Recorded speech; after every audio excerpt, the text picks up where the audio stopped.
শেরপুর উপজেলা অসুস্থ স্ত্রীকে জীবিত কবর দেওয়ার চেষ্টা করেছিল এবং কি দীর্ঘদিন ধরে শারীরিক ও মানসিক নির্যাতনের অভিযোগ উঠেছে এক স্বামীর বিরুদ্ধে।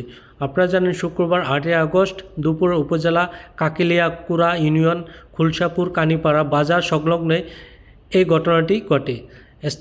স্থানীয় সূত্রে জানা যায়, খুলশাপুর মধ্যপাড়া মৃত জোহর আলীর ছেলে মোহাম্মদ খলিলুর রহমান বয়স 80, তার স্ত্রী খুরশেদা বেগম বয়স 70। খুরশেদা বেগমের স্বামী মোহাম্মদ খলিলুর রহমান তার স্ত্রী ঘর থেকে টেনে উঠানে নিয়ে আসেন। পরে মাটিতে কবর খুঁড়ে সেখানে স্ত্রীকে ফেলার চেষ্টা করে বলে অভিযোগ পাওয়া গেছে। এই সময় তাদের নাতি মোহাম্মদ খোকন বয়স 19 এই ঘটনাটি মোবাইলে ভিডিও করে সামাজিক যোগাযোগ মাধ্যমে ফেসবুকে পোস্ট করেন, যা রাতারাতি ভাইরাল হয়ে যায়, যেটা আপনারা মোটামুটি এখনও দেখছেন। বা ভিডিওটাকে নিয়ে আপনারা অনেক ধরনের টুল করতেছেন। প্রথমে আমি তাদের বিস্তারিত ঘটনাটা খুলে বলবো এবং কি তারপরে তাদের সম্পর্কে আপনাদের মাঝে আমি কিছু কথা বলবো। সবাই ভিডিওটা শেষ পর্যন্ত দেখতে থাকুন। আর এখনও যারা চ্যানেলটিকে সাবস্ক্রাইব করে নাই, সবাই সাবস্ক্রাইব করে পাশে থাকুন।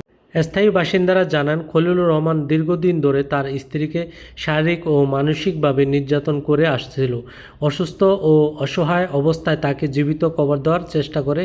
এটি একটি ঘৃণা ও মানবতা বিরোধী কাজ। মানবাধিকার কর্মীরা বলেছেন, এই ধরনের নৃশংসতা আচরণ সভ্য সমাজে কোনোভাবেই গ্রহণযোগ্য নয়। অপরাধীর কঠোর শাস্তি নিশ্চিত করা গেলে ভবিষ্যতে এই ধরনের বর্বরতা কোথাও দেখা যাবে না। দর্শক বন্ধুরা, এতক্ষণ যে আমি আপনাদের সাথে কথাগুলো শেয়ার করলাম, এগুলো হচ্ছে কিছু সমাজের ভালো মানুষ খারাপ মানুষের মনের ভাব আপনাদের সাথে আমি শেয়ার করছি।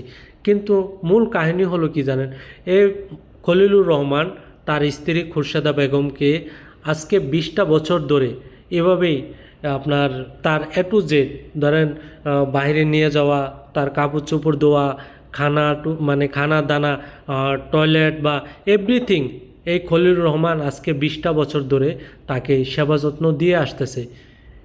মোসাম্মদ খুরশেদা বেগম তার কিছু মানসিকভাবেতে ভারসাম্যহীন, তার কিছু কাজকর্ম যেটা খলিলুর রহমানকে বিরক্ত বোধ করতেছে, সেটা আপনারা অনেকে জানেন না। এই খলিলুর রহমানের 2 ছেলে 1 মেয়ে। 2 ছেলে সাধারণত আমরা জেনেছি স্থানীয় লোকজনের কাছ থেকে তারা দেশে বাইরে থাকে। 2 মাস 5 মাস 6 মাস পরে তাদেরকে 3000 1000 2000 করে টাকা দেয়।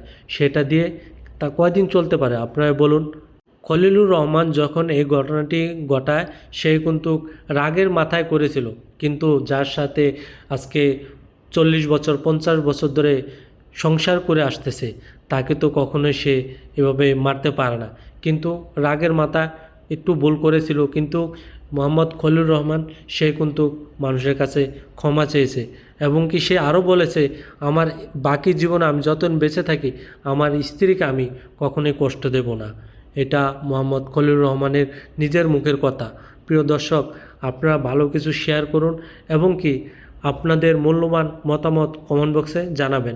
আরেকটি কথা বললেন, অনেকে অনেক ধরনের ভিডিও বানাইছে, কিন্তু খলিলুর রহমানকে কয়জনে সাহায্য